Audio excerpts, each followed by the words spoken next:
Alrighty then. Welcome everyone, and thank you. Tonight we have Shobhan Vachhrajani. Dr. Vachhrajani is at Dayton Children's. I'm really excited that he's able to join us tonight and talk a little bit about um, Chiari and some of the things that he's doing out in Dayton.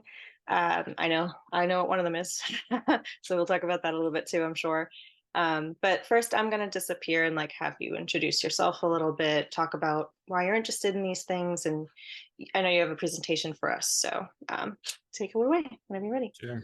Well, thank you, Caitlin. So, yeah, thanks for the introduction. I'm Shobhan Vachhrajani. I'm one of the pediatric neurosurgeons in at Dayton Children's. We have three of us in our group, and Chiari malformation is a common thing that we see, in our practice. And in fact, we just did one today, actually. And I'm going to talk to you a little bit today about some of the variability in cases that we see. And, one of the things that interests me, of course, about this problem is that I don't think we really understand it very well. And I think we see so much variability in terms of how patients present and their symptoms, and sometimes, what the underlying causes might be. And sometimes even if you have patients who have similar symptoms, when you do a surgery, you find things that are very different between the patients, all this sort of stuff. And so that's kind of what's, piqued my interest a little bit in this, as well as having, done some academic work in this. We recently finished developing some guidelines for Chiari malformation. I was involved in a group along with the Congress of Neurological Surgeons. And so it was always interesting to look at what the latest literature shows on this topic. And so that's why I was asked to kind of give a short presentation today, plus some Q&A for all of you. And I think I'm going to talk today a little bit about what some of the surgical indications are for Chiari malformation, and we'll focus on Chiari I. And I titled this, "You don't always need Chiari. You don't always need surgery for Chiari," because I think sometimes understanding what it is that pushes us to do surgery helps you to understand under what context maybe surgery is not actually necessary. And so that's what we'll talk about for the next few minutes. And I'll show you some cases basically and kind of recap what some of my surgical indications are, and then we can definitely have some questions toward the end. Oh, let's see if it'll let me advance. There we go. So here are the objectives in the next few minutes. We'll just talk very briefly about the classification of Chiari malformation. And again, it's all very arbitrary, and you'll see that, although we use numbers and we have different descriptions, they don't really make a lot of sense, to be perfectly honest. But that's what we've used, and that's sort of become the standard essentially for all of us who treat patients with Chiari malformation. I want you to understand that not every patient is the same. Not every Chiari malformation is the same. How they present can be different. How we deal with them sometimes is very different.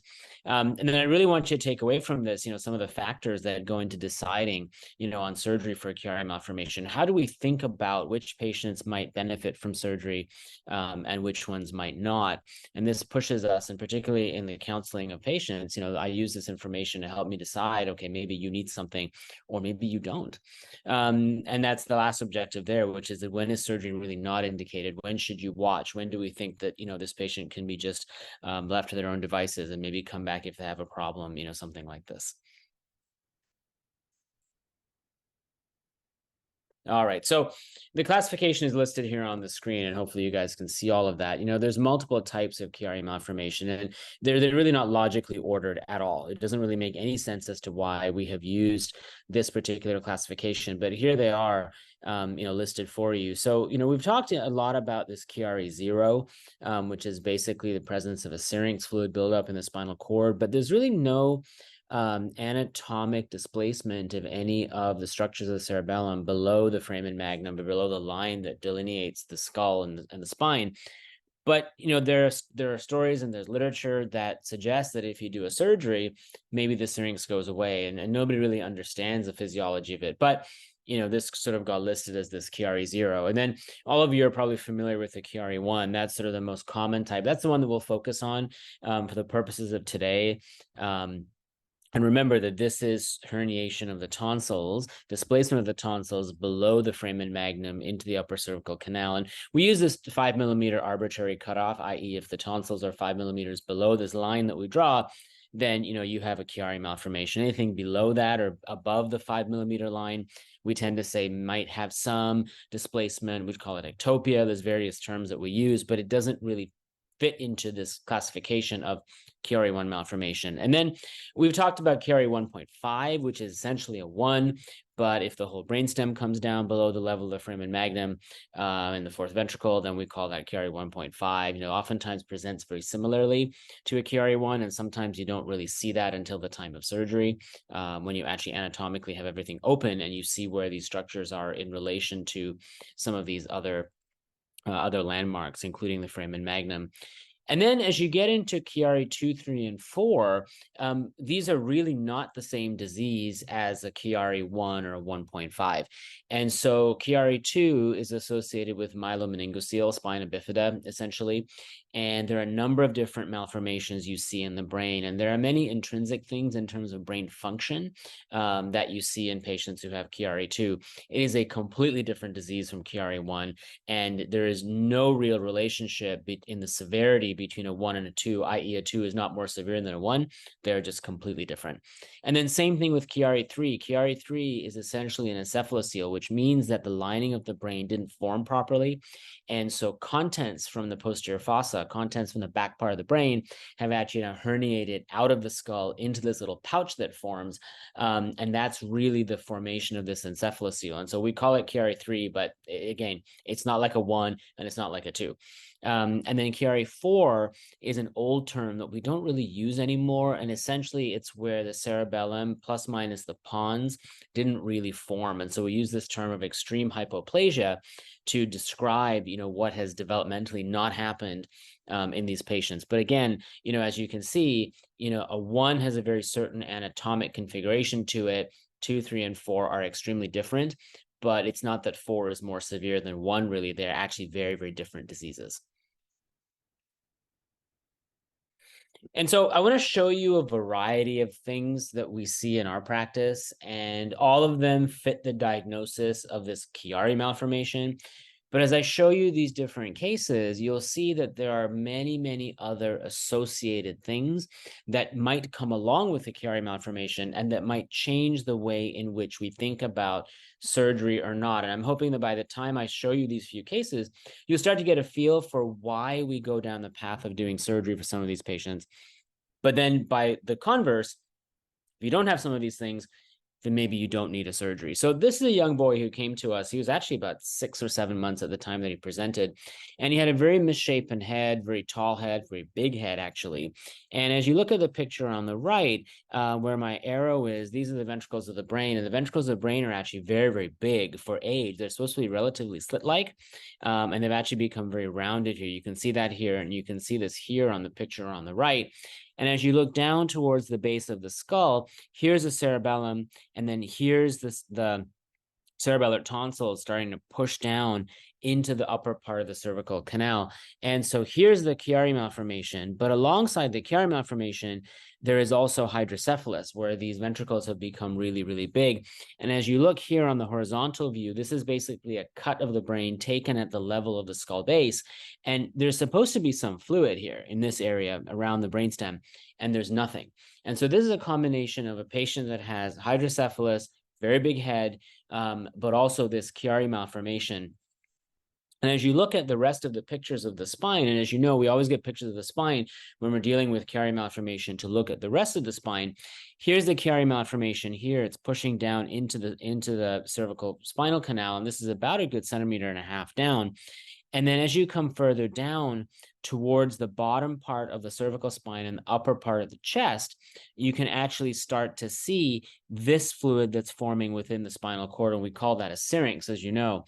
And so associated with the hydrocephalus, associated with the Chiari malformation, is also this syrinx. And it comes all the way down at the bottom part of the spine. And as you look toward the bottom part of the spinal cord, you can see the spinal cord is actually much lower than it's supposed to be. Normally, it's supposed to be about here, somewhere between the first and second lumbar levels. It's come all the way down to the third level here. So a combination of hydrocephalus, Chiari malformation, syrinx, tethered cord. And so there's this huge constellation of things in this baby who's presented with symptoms within the first year of life.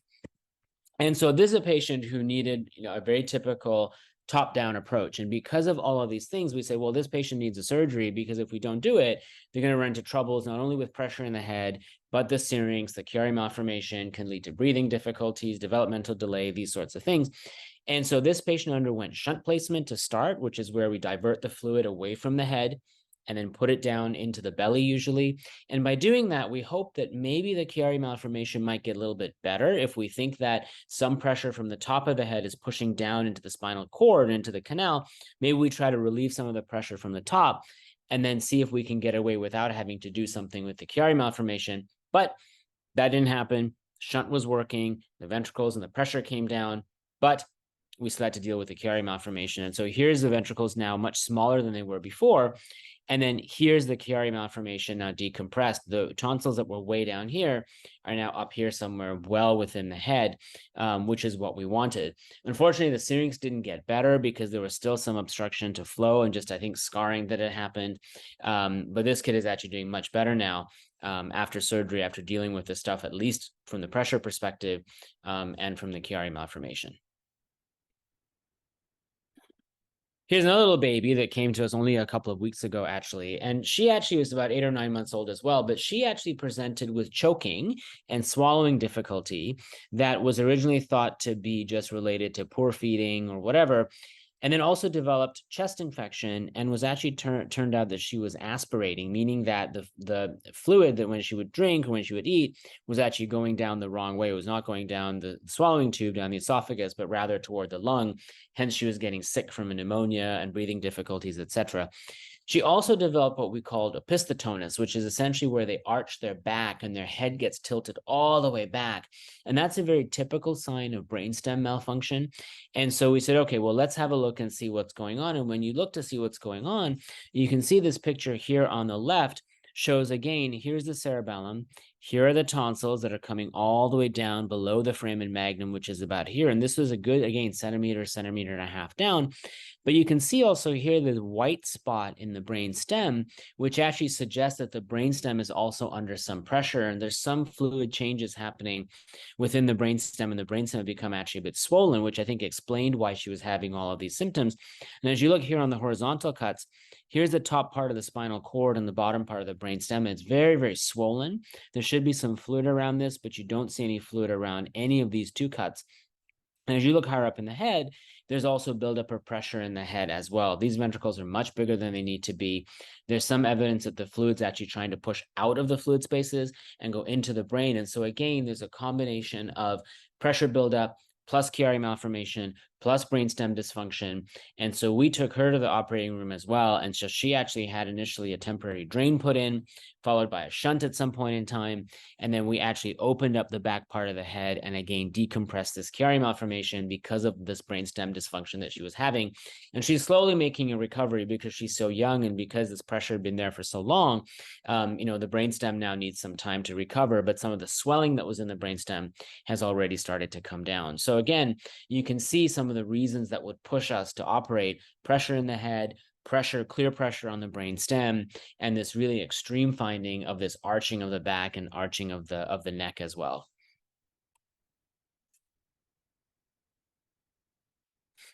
This is an older kid that came to me a couple of years ago, actually about 4 years ago now. And he, over the several months before coming to see me, had actually developed significant walking difficulty to the point where he was in high school and he actually couldn't go up steps. To go from one class to another, he had to use the elevator. He had a walker, almost to the point where he needed a wheelchair. He had some eye disturbances. He also had some swallowing difficulty. And if you look here on the left, it's a bit difficult to see with the way that this picture exported, but again, here's the cerebellum. The tonsils are all the way down to here, almost to the bottom of C2. And you can see this better actually on the middle picture. And this was measured, the radiologist measured this at about 3.5 centimeters below the level of the foramen magnum. Remember, 5 millimeters, half a centimeter is our cutoff, and this was 3.5 centimeters. So this was really, really severe. And again, as you look down here, you can see that there's a syrinx developing here. And again, this fluid is backing up in the spinal cord because of this stuff that is happening at the junction between the neck and the head. And so the reason to do surgery for him was, because of the syrinx and because of all the symptoms like not walking, we said, you know what, we have to open this up, allow this fluid to recirculate, and hopefully that gets this pressure off the brainstem. The brainstem here is very, very squashed as compared to what it normally should be. And so we opened him up. We took him to the operating room a couple of times. He actually recurred once. And so we had to take him back again to reopen this and have a look. But here's a picture. This is now about 3 or 4 years after surgery, and things have been opened up here a little bit better now. The Chiari malformation is gone. Those tonsils we managed to get all the way up. And then this syrinx, although it didn't quite go away completely, it is definitely much better than it was before. His walking is better. He's not complaining of weakness. He can climb stairs. He's much more functional at school. And so again, one of the reasons to operate on him was because of his neurologic deficits, because of his Chiari malformation. This horizontal picture you can see on the right just shows that this is the top part of the brain or top part of the spinal cord. And now there's fluid here around. This white stuff is fluid that wasn't there before the surgery.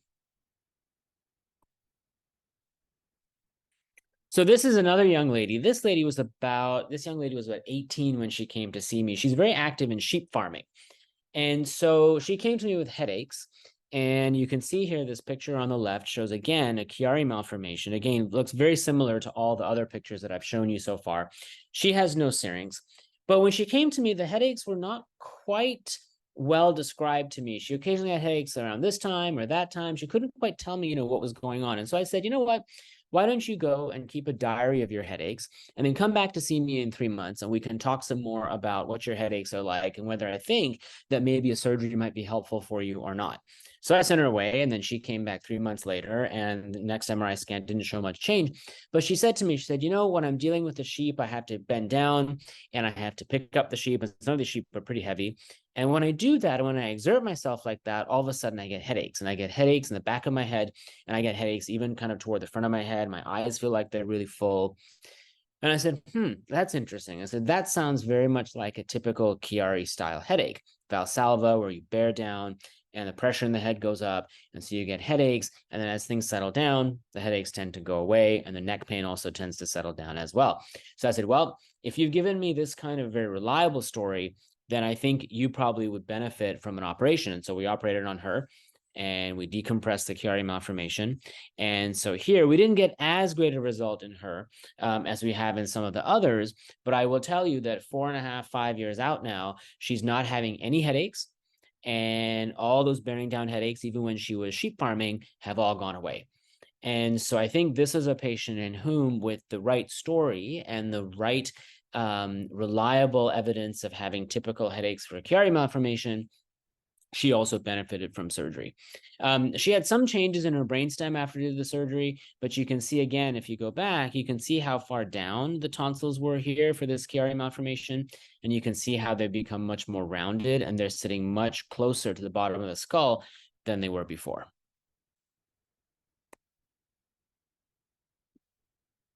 Here's another patient. This kid came to me as a teenager. He was about 13 years old and had been actually doing really well. Probably had this Chiari malformation for some time, but then hit puberty. And then when he hit puberty, he grew. And when he grew, all of a sudden he developed symptoms. And he started getting, again, typical headaches, neck pain with bearing down, going to the bathroom, these sorts of things. But he actually also developed pauses when breathing at night. And he also had some trouble swallowing. And so I sent him for a swallow study and I sent him for a sleep study. And it turns out that he had very bad sleep apnea. And it turns out that he was also silently aspirating, which means that when he was eating and he was trying to swallow, the stuff was going down the wrong pipe. It was going down toward the lungs rather than toward the stomach.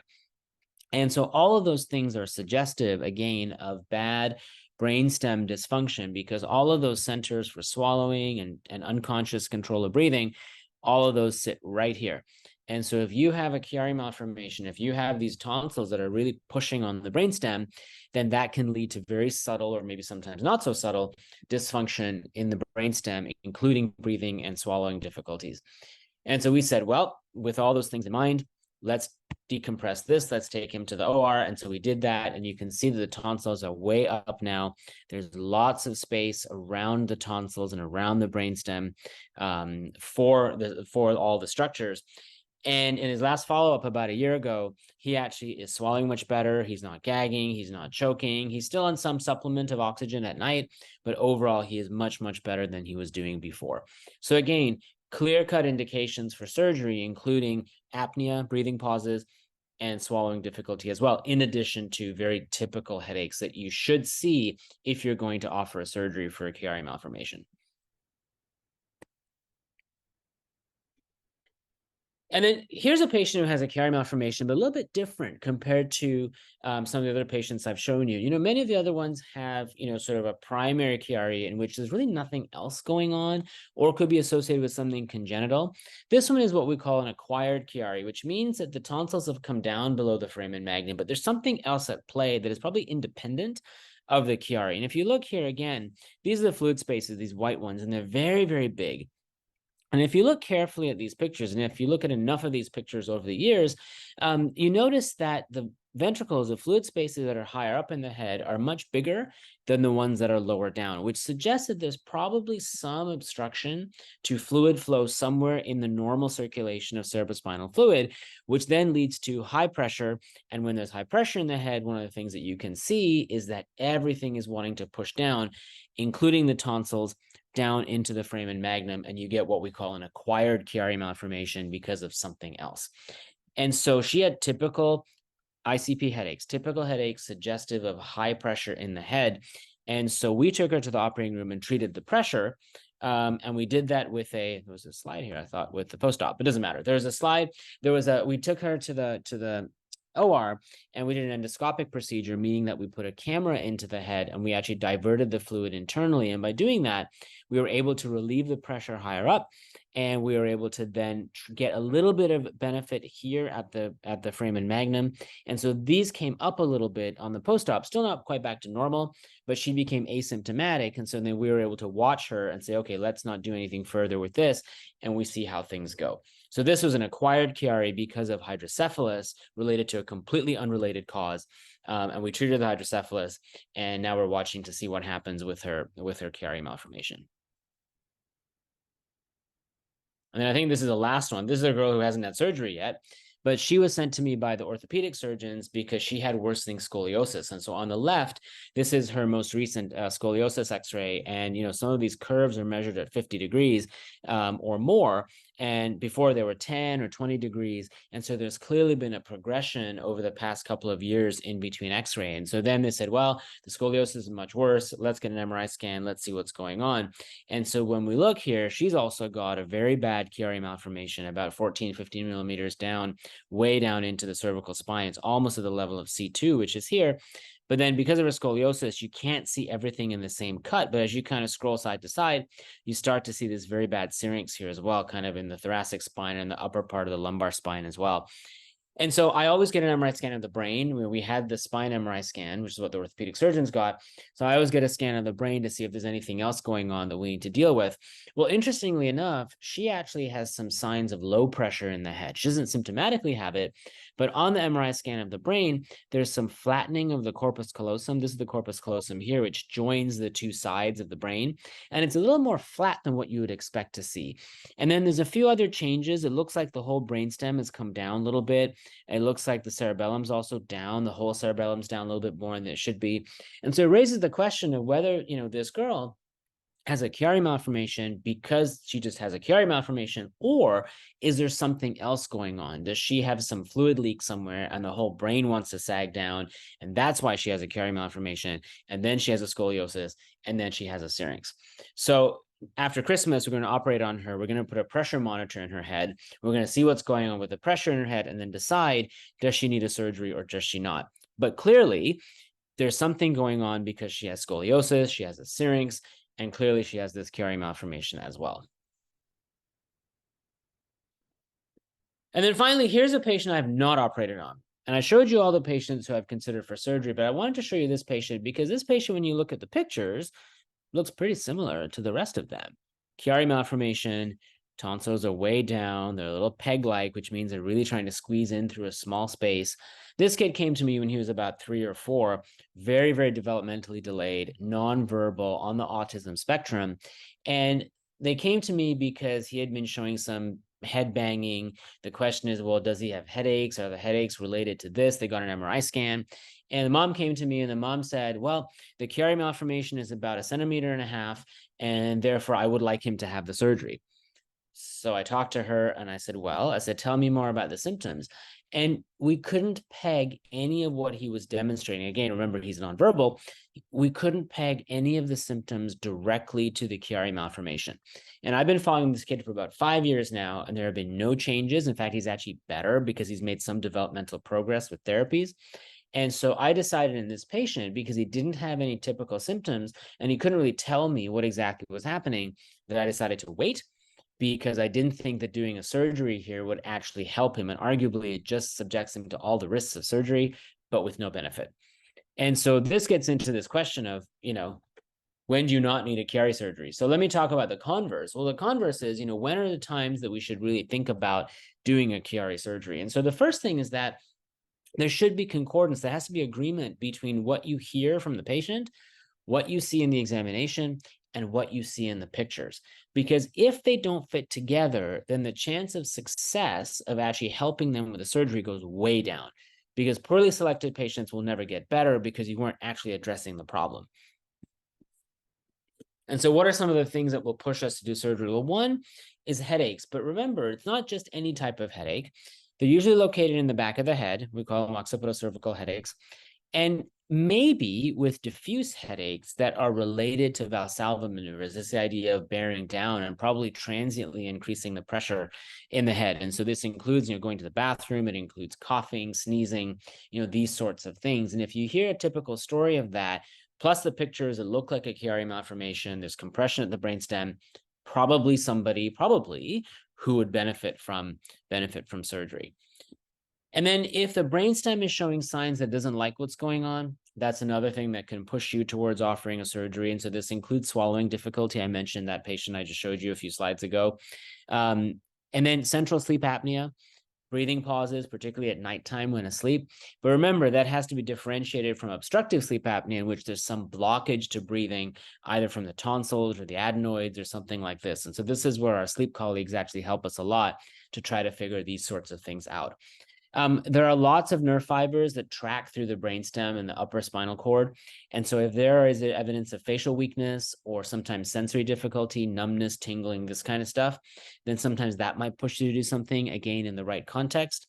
And then I showed you that case of a little baby that had opisthotonus, where the arching of the back and the neck was happening. That's pretty rare in this condition, but if it happens, it's a pretty extreme sign of brainstem dysfunction. So that might be another reason to offer a surgery, again, in the right context and, with the pictures that fit.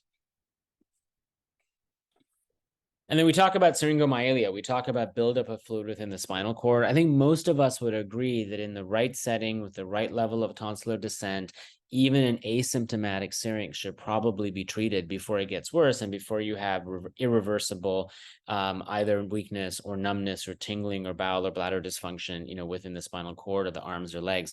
Symptomatic syrinx definitely has to be treated, and it may need more than just a Chiari surgery. It may need a shunt or something else.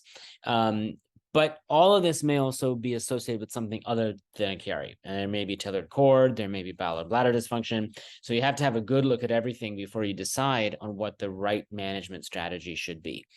And then worsening scoliosis in the setting of Chiari malformation should also be considered for decompression. But again, this all depends on what it looks like. It depends on the patient, depends on how bad the scoliosis is. There may oftentimes be a syrinx, and if that's the case, then definitely that's one of the reasons to offer a surgery. But again, this sort of has to be factored in, when you see somebody with worsening scoliosis. And then, like I showed you, there may be other things that you need to do in addition to Chiari surgery. And so, for example, in the patient I showed you, the hydrocephalus, maybe they need a shunt, maybe they need an endoscopic procedure. Maybe patients need intracranial pressure monitors to try to figure out what's going on. And so it may not just be Chiari, it may be other things too. And so again, every patient is different, even though the pictures might look the same. I showed you 5 or 6 cases where the pictures otherwise look pretty similar.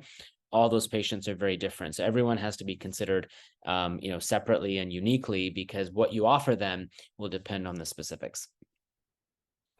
And so the converse, which is how I started this talk, was about when is surgery probably not needed for a Chiari. And so there's so many patients that come to us with incidental findings of Chiari I malformation, like that last one I showed you. Kid has developmental delay, autism spectrum, has an MRI scan, and you find it, right? And so you're investigating for something else, and you find a Chiari malformation, and there are no symptoms that are attributable, and you've gone through all the things, and you say, you know what? Yes, the Chiari malformation is there. You don't need a surgery because I can't make you better. And so incidental findings are one. Other types of headaches, not like the ones that I described, are probably not going to get you a benefit after surgery because they don't have to do with compression of the brainstem. They don't have to do with nerves that are compressed in that region. And so if you have migraines, if you have other atypical types of headaches, they need to be worked up by somebody before you go down the path of surgery, because you can do a surgery. Technically, it's possible, but chances are the symptoms will not get better because you haven't selected the patients appropriately. I get lots of patients who come to me with isolated dizziness. Again, probably not related to the Chiari malformation, therefore surgery is not going to help you. Neck or back pain that is musculoskeletal in nature. Lots of people have wear and tear changes in the neck or in the back. But sometimes neck or back pain can be a sign of a Chiari or a syrinx or something like this. And so you have to figure out what exactly is going on and what the cause of that pain might be. Again, if it's wear and tear degenerative changes, then Chiari surgery is not going to help you. In fact, might actually make you worse. And then lots of other things, particularly in kids, may be contributing to the symptoms that you see. And then because of the workup, you might find a Chiari malformation, but that doesn't mean you need a surgery. And so there are psychiatric disorders, there are developmental disorders, there are behavioral symptoms. All of these things might lead to the diagnosis of Chiari malformation because you find it on a picture. But if you can't tie the symptoms that they're having to the thing you see on the pictures, then chances are surgery is not indicated. And I will tell you that in my practice, probably 95% of patients present with Chiari malformation in pictures. It's only 5% of them who I might say, yes, you know what, your symptoms fit, and therefore you should have a surgery. So I'll stop there. There's the summary on the screen for you. So there's lots of different groups of Chiari malformation. And as I said, the way in which they've been numbered and classified doesn't really make a lot of sense to us. I think there are many well-accepted indications for surgery in which the results are often very good. And I think patient selection for surgery is really key to success in this condition. And we're studying this now, and Caitlin, I'm sure, has mentioned this to you previously. There's a Chiari surgical success score in which we're going to contribute data, really trying to figure out, is there a way that we can score patients to figure out, will you benefit from a surgery or not? We have our own anecdotal experience. I think those of us who've been doing this for a long time would say that, these are the patients that do well, but maybe there's a better way, that we can do that. But the converse is also true, which is that if there is not good concordance between symptoms, between examination, and between imaging, surgery is probably not a good idea, because you can do the surgery and you subject the patients to all the risks, probably without the benefits. So I'll stop there. These are pictures of my travels over the years. And I love coffee, and I love experimenting with coffee. And this looks like a side view of the brain, I think, on this one here on the far right, which is a total fluke. It was better lucky than good. But I will stop sharing there, and I'll be happy to take questions. That's great. That's actually uncanny. That's good. That was great. Thank you, Dr. Vachhrajani. We actually have a lot of questions here, so I'm going to try to just jump into them. Sure. So first, how often is pediatric Chiari associated with congenital spina bifida? So how common is that association? Do you see it often? Right. So let's think about the classification of Chiari malformation, right? And so spina bifida, and more specifically the open neural tube defects that we see, the myelomeningoceles. So Chiari II, amongst all the ones that I mentioned, is basically 100% association. So Chiari II goes hand in hand with patients who have myelomeningocele. And there are a number of things that you see in a Chiari II malformation, including descent to the brainstem, descent to the junction between the spinal cord and the brainstem. The cerebellum is very malformed. The top part of the brainstem in the midbrain, part of it's called a tectum. It's like the roof of the midbrain, is also very malformed. Oftentimes the corpus callosum is not well formed. There are a number of things that go along with the Chiari II malformation, but suffice it to say that if you have a myelomeningocele, essentially 100% of them have some manifestation of the Chiari II. Now, it may not be symptomatic. That's a whole nother issue. But anatomically, when you look on an MRI scan, you will find that they're all the time. Mhm. There was a really good question about how do you differentiate between central and obstructive sleep apnea? What kind of tests have to be done in order to do that? Right. So that really falls within the scope of practice of the sleep doctors, because oftentimes what they will do is they will actually bring patients into the hospital and they will do an overnight sleep study. And so what you do is you actually hook up the patients to EEG, so you look at sleep patterns, and then you actually hook them up to oximetry, meaning you measure the blood levels and the saturation of oxygen, and you watch to see when the breathing pauses happen, and you look to see how low the oxygen levels actually dip when they have the breathing pauses. And then based on that and based on the patterns, you can actually determine whether it's coming from more of an obstructive pattern or more of a central pattern. And usually, if it's obstructive, oftentimes you will see on an x-ray or even on a clinical examination, when you ask the patients to open their mouth, you might see big tonsils, big adenoids. Oftentimes the ENT doctors will have a look with a scope and they'll say, oh, look, the tonsils are really big, the adenoids are really big. And so when you sleep, remember, you're laying down, and as the muscle tone decreases when you fall asleep, it blocks in the neck, and so the air doesn't move. And you can see that as you're looking at, how the patients are doing when they're asleep. In central sleep apnea, it's not so much that the tone in the neck has actually decreased or in the throat. The problem is the brain is not triggering breathing. And so that's how they put that all together. Basically, sleep study, and then you figure out the differences between the two. Perfect. Um, so you kind of alluded to this in one of your cases, and I think it's an important thing to kind of talk about. Um, what is it about puberty that kind of causes the symptoms of Chiari to appear all of a sudden? Is there something hormonally that goes on there? What's that about? Right. And I think a lot of it has to do with physical growth more than anything else. And many of the patients that we've seen over the years, what happens during puberty is obviously there's a lot of linear growth, right? I mean, kids get taller. And so probably there's some element of tethering that's happening within the brainstem, the spinal cord. And so what's happening is they're growing a bit faster than the rest of the skull can open to kind of allow those structures to retain their normal position. And so when that happens, all of a sudden you go from a patient that probably didn't have that much herniation of the tonsils to probably enough that it crowded and they became symptomatic. We know that sometimes growth hormone can do that, and we know that during puberty, growth hormone is very active. And we know that growth hormone can also cause some element of not overgrowth, but some element of sort of those structures to become a bit bigger overall. And I think that also contributes to some degree. Or that's really good. Well explained. um, this is a really technical question, but are things like tonsillar descent or ventricle enlargement often seen in patients with intracranial hypertension? And are they reliable indicators of that elevated pressure? Yes and no. So that's one of the nuances that, neurosurgeons look for. Intracranial hypertension is a big catch-all term, right? And really is a fancy word for high pressure in the head. And the number of reasons for why you have high pressure in the head are, as long as the day is long, if you know what I mean. And so there are patients who have big ventricles, who may have tonsillar descent secondary to having big ventricles and high pressure. But there are also some patients who actually have very small ventricles, but have all the findings of high pressure in the head. And so there's an entity called idiopathic intracranial hypertension. We used to call it pseudotumor cerebri. And these are patients who actually present with bad headaches, visual symptoms, but a scan that doesn't look like a typical hydrocephalus or high pressure problem. Ventricles are small, but the brain is tight. And if you actually monitor the pressure is actually really high.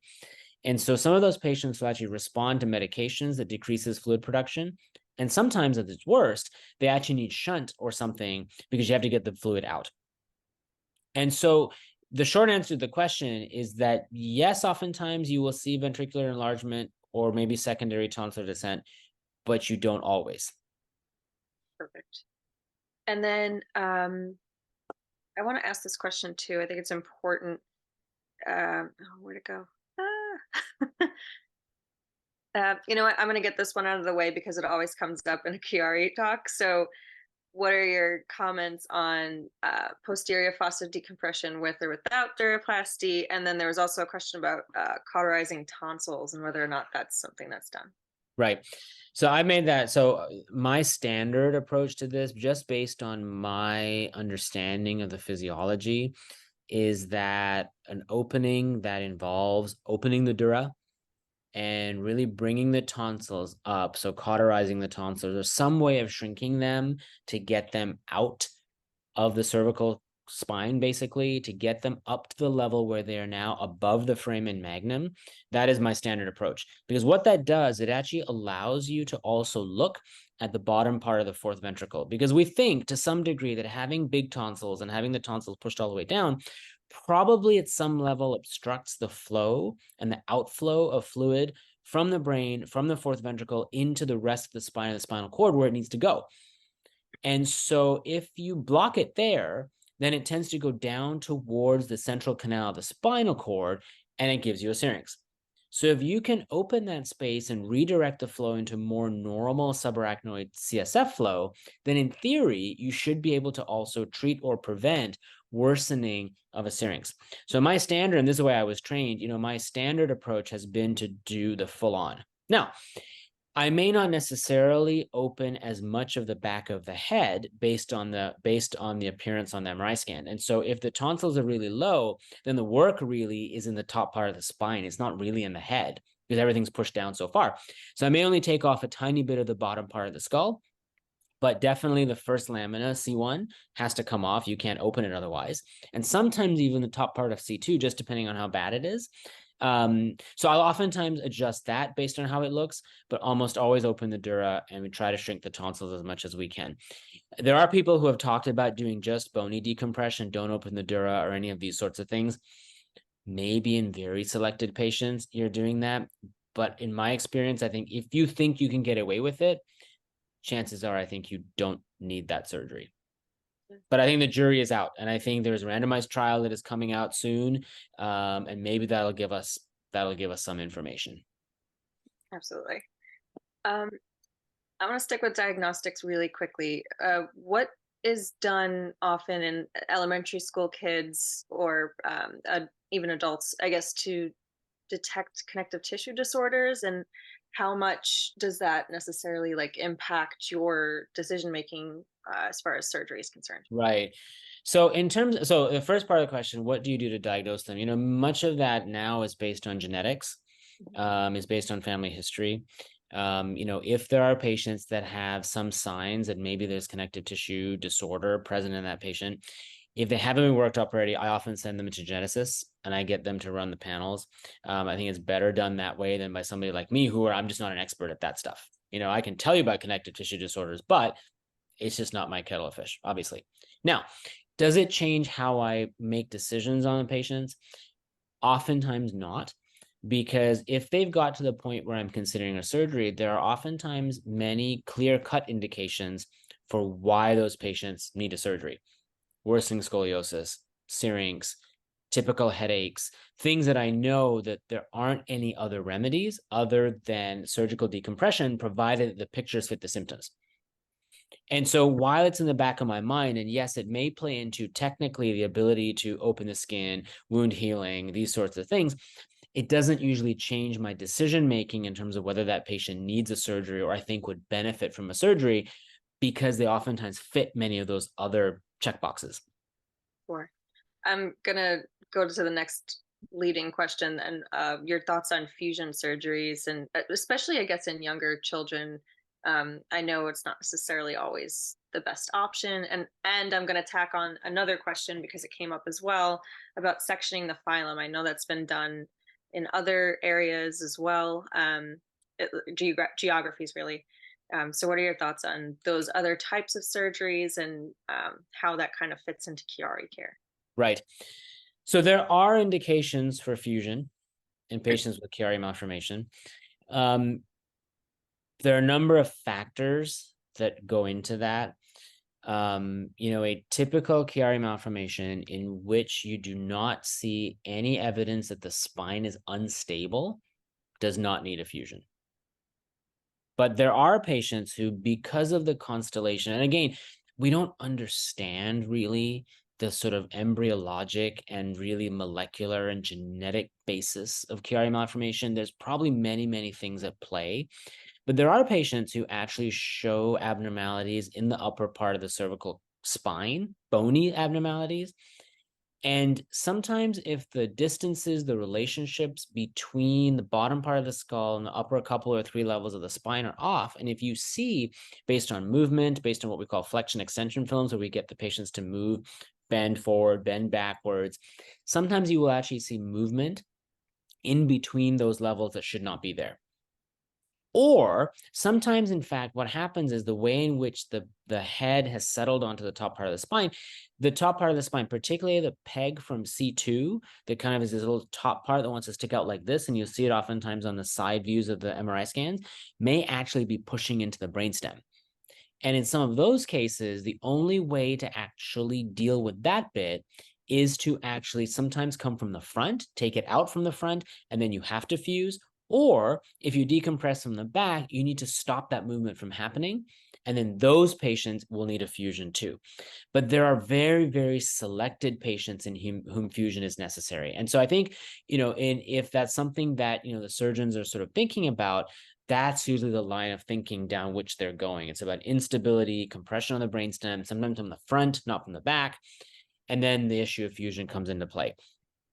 Phylum sectioning is a very interesting question because many of us, will not go down the path of phylum sectioning unless there's an absolute clear-cut indication to do it, which usually involves tethered cord, radiographically and symptomatically. There are many people who believe that there are signs of having a tethered cord, but radiographically it looks normal. I have never seen a patient in my hands where doing a phylum sectioning helps those patients who don't have proper symptoms. I've never seen it. There are many of us who don't believe that's true. In patients who don't have fat in the phylum or thickened phylum, this sort of thing, sectioning the phylum tends not to make any difference. I have never done it for Chiari malformation. I think if the patient's symptomatic and if they need a Chiari decompression because they have cranial symptoms, then release of the phylum at any level in the sacral spine is not going to help you that much. Now, if there's a syrinx, then you could argue that with the right pictures, maybe a phylum sectioning could be helpful. But all of it has to come together. Absolutely. Sounds great. You had mentioned about having Chiari and then simultaneously there's hydrocephalus kind of situations. So I know I've gotten this question before, so I wanted to ask you, since you are a doctor, if there's both hydrocephalus and Chiari and syrinx, what do you treat first? Do you handle the Chiari in the syrinx situation, or is the hydrocephalus kind of like your primary mode of attack? Right. So the traditional teaching is that usually you go top down. So if there's hydrocephalus there, then for the first issue, even before you get to management, is you got to figure out why it's happening. So if there's hydrocephalus, then the question is, why is there hydrocephalus? And so, for example, in the case that I showed, a few minutes ago, it was because there was probably some blockage to CSF circulation. And so because the pressure built up, then things started to push down. And there was, morphology of a Chiari that happened because of top-down pressure. And so if that's the case, then the first thing you have to do is you have to treat the pressure. Because if you don't treat the pressure and then you try to do a Chiari surgery, all that will happen is that the brain is going to push down even more from the top, and you'll never be able to technically get the back of the head closed well enough to prevent things like CSF leak, meningitis, these sorts of things. So the fluid will just continue to come out because you created an opening, and now it's never going to heal. And so the teaching is always start at the top and work your way down, because as you start from the top, you start to remove things that may in fact be contributing to the other stuff. And so if you treat the hydrocephalus, if the Chiari still doesn't get better, then you can go after the Chiari. If the Chiari, you do the Chiari and there's still a syrinx, then maybe the patient needs treatment of the syrinx in addition to the other stuff that you've done. But top down, that's the typical classic teaching. Perfect.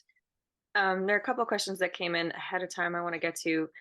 A patient that had an MRI done, 3 years old, they had occipital headache, all the typical Chiari headache, no syrinx, but pretty significant tonsil herniation, like 2 centimeters. And symptoms only came on with Valsalva.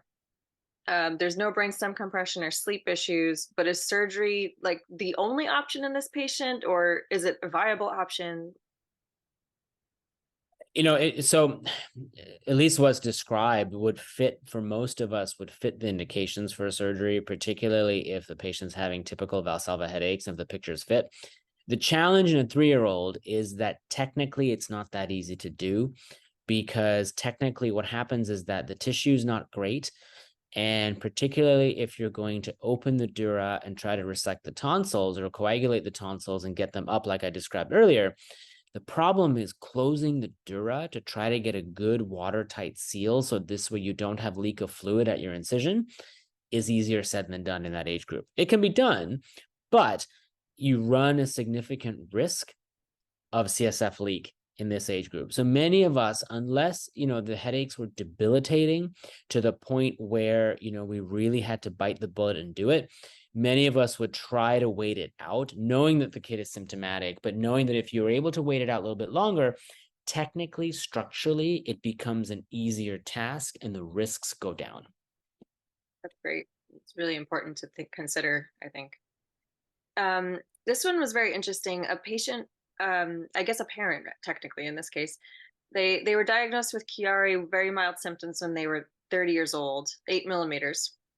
They're now 50, and a recent MRI showed that it's gone up 2 to 3. They were very excited, but three of their children also have Chiari. So their question really is this like an indication that their Chiari will improve over the years as well? That's very difficult to say. And the reason is we don't have enough natural history data to know whether there is predictable resolution, for lack of a better word, of a Chiari malformation. It's also hard to know that when it was measured at 8, were there other contributing factors at that time that maybe went away, these sorts of things. We know that Chiari malformation runs in families. There are many who have had some degree of tonsillar herniation over the years, but again, we don't have any way to say, okay, this is the genetic basis of it, to know that, okay, if you had it, then your children will have it, et cetera, et cetera. It just doesn't line up so nicely. I wish it would, because it actually makes our lives way easier, but it doesn't. So it's hard to know, whether that will be the way, for the kids. Yeah, absolutely. Sorry, I clicked a button. um, I had a question that just more surgically inclined, and you kind of talk about this a little bit with the CSF leak, but is there such a thing as too young to do a surgery? At what age would you just say absolutely not? No, there's no young age. And the reason for that is because, patients who are symptomatic enough, and if we feel that they will benefit, then we will do it. I mean, that's one of the benefits, particularly for kids. One of the benefits of seeing, a fellowship trained pediatric neurosurgeon is that we deal with kids from, day 0 of life, all the way up to adulthood, right? And so how you learn to deal with some of the nuances of the really little kids is stuff that the adult surgeons, because they haven't done pediatrics in a long time, they don't learn how to do. And so what happens is that, we close myomeningoceles, for example, at day 0 of life, because it has to be done. And so in the same way, if a patient had a symptomatic Chiari malformation, like the couple that I showed you in the cases, they were 8-9 months at the time of surgery. And would I prefer not to do it at that time? Absolutely. However, if there is severe brainstem compression, hydrocephalus, and the kid I showed you had dysphagia, swallowing difficulty, aspiration, pneumonia, these sorts of things, then you really are stuck between a rock and a hard place. And if it means you have to do the surgery, you do the surgery, but then you just have to be convinced that the indications for doing it, are really, really clear. Um, it's fun. How that's a good question. How often should you have an MRI? If based on symptoms, what symptoms would call for new imaging? I assume this isn't a patient that's already had surgery. Right. So I'm not a believer in serial MRI scan. I just don't think it helps you that much. I think you don't see much that's very different for the most part.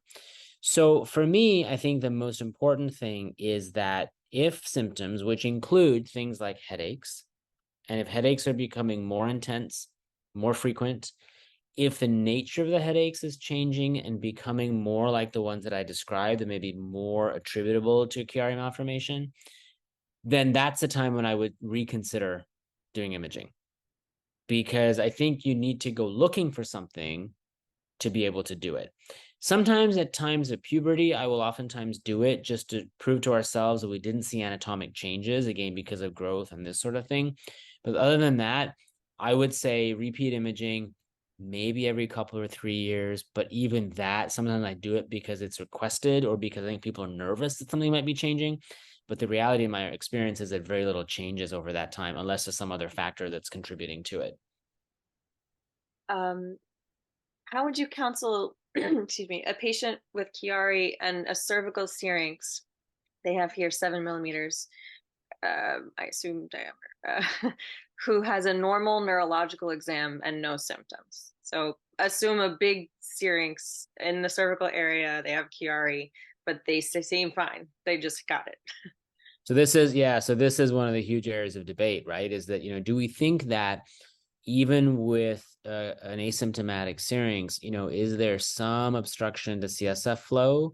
And that's the reason why there's a big syrinx. Many of us, I think, again, if the pictures look like a significant enough Chiari and a syrinx that is big enough, I think many of us would offer surgery for that, for the sole purposes of preventing worsening at some point in time that maybe you can't predict, or that once it happens and once the symptomatic worsening happens, that then you can't make it better once it's happened.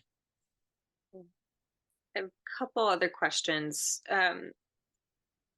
This is a good one. How long is it possible that a patient would have a syrinx after their surgery? So uh, they have residual syrinx, I guess is what they call it. When is that cause for alarm in the future? Can they live with that forever and never return? What's the Yes. Yeah. Yeah. So there are many patients in whom, for example, you do a Chiari decompression, and sometimes the syrinx may get smaller. In some cases, it may not change. But if the syrinx remains small and if it remains asymptomatic, then in many cases we will leave it alone because it's not causing them a problem. You've taken care of what we think is probably the biggest contributing factor. And then we just watch it.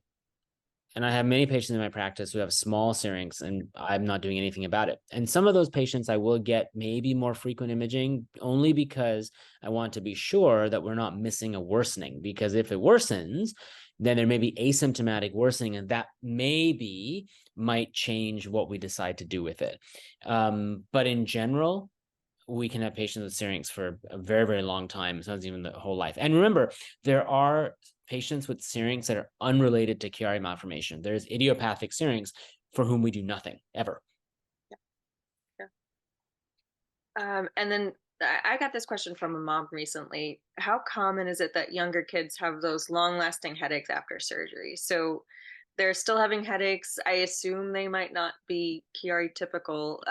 What do you recommend to track and treat those symptoms? I know headache diaries you talked about in one of your cases anyway. It's probably harder to do in younger kids, elementary and younger. So how do you counsel patients that after surgery they still have these headaches? Right. So what I've tended to do with those patients is I tend to send them to see our neurologists because the neurologists are actually very good at counseling the patients and kind of with the kids particularly to sort of ask the right questions that would start to trigger them to say, oh yeah, you know what, I had this headache. It's like this or it's like that. And then they can start to have a better sense of exactly what those headaches are like. And therefore, then they can figure out exactly what headache disorder is at play. And so I've tended to send, I don't hesitate to send those patients, particularly if they had Chiari typical headaches. We operated on them and then they're still having headaches, but the headaches are different or they're still persistent. I will send them to the neurologist and get them to really work on those really specific things that, that then they can start to tease out. Is it cluster? Is it tension? Is it stress related? Is it dehydration? Et cetera, et cetera. All the things that the neurologists are expert at. I ask them to deal with that stuff. Absolutely. And then this is a perfect lead-in question for what I think is probably going to be the last one we have time for. Um, the question really was: are there any natural remedies to alleviate symptoms of Chiari or CSF disorders? What are those? And I'm going to add on to that as a build off of the seeing the neurologist. What other specialists or even non maybe general practitioners should patients see to help alleviate symptoms either before undergoing surgery or maybe after, and some of the symptoms have kind of persisted? So what are those Right. natural remedies and Western medicine? Right. So I mean, there are no known natural remedies for any of this. And the reason for that is because much of this is anatomic. So if you have, obstruction of the fourth ventricle, there's scar at the fourth ventricle, sometimes it's related to hemorrhage, it's related to something congenital, etc. The natural remedy is just because it's not a physiologic thing, it's an anatomic thing. For those reasons, many of those sorts of things don't really work very well. In terms of, seeing specialists, as I mentioned, I think neurologists are very good at managing a lot of these symptoms. I also think that, in many cases, there are other symptoms that are present that are unrelated to the Chiari malformation. And I think I always stress to patients and the families that there's a big difference between cause and effect and association or incidental finding. Many patients now are getting MRI scans for behavioral disorders, for psychiatric disorders, all these things, and we find a Chiari malformation. And people have gone to the internet and they've written about how they had a Chiari malformation, and in their mind, it's the cause of everything that is bad in the world.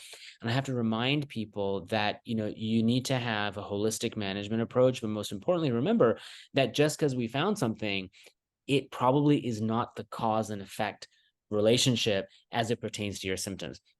And that's where I think being in close touch with the primary care physicians, whether it be a pediatrician or your internist or family doctor, whatever it is, can help you to navigate many of those things so that they can help you to look at the symptoms and go, okay, you know what? Yes, you have these things. Yes, you have a Chiari malformation, but they're not cause and effect. So let me help you to manage all the other symptoms away from the Chiari malformation and let the surgeons deal with the Chiari malformation separately. Yeah, absolutely. Um, that was great.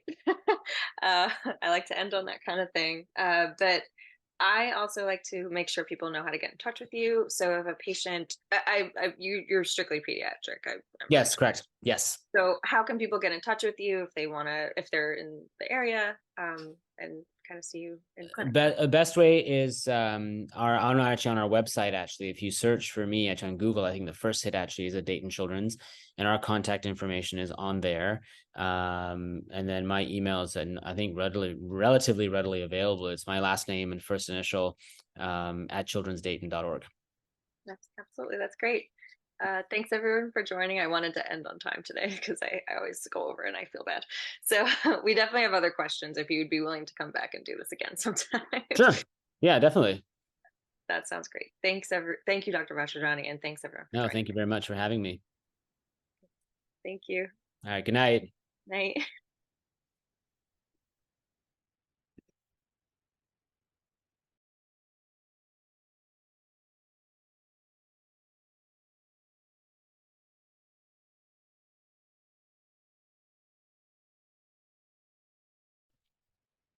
Just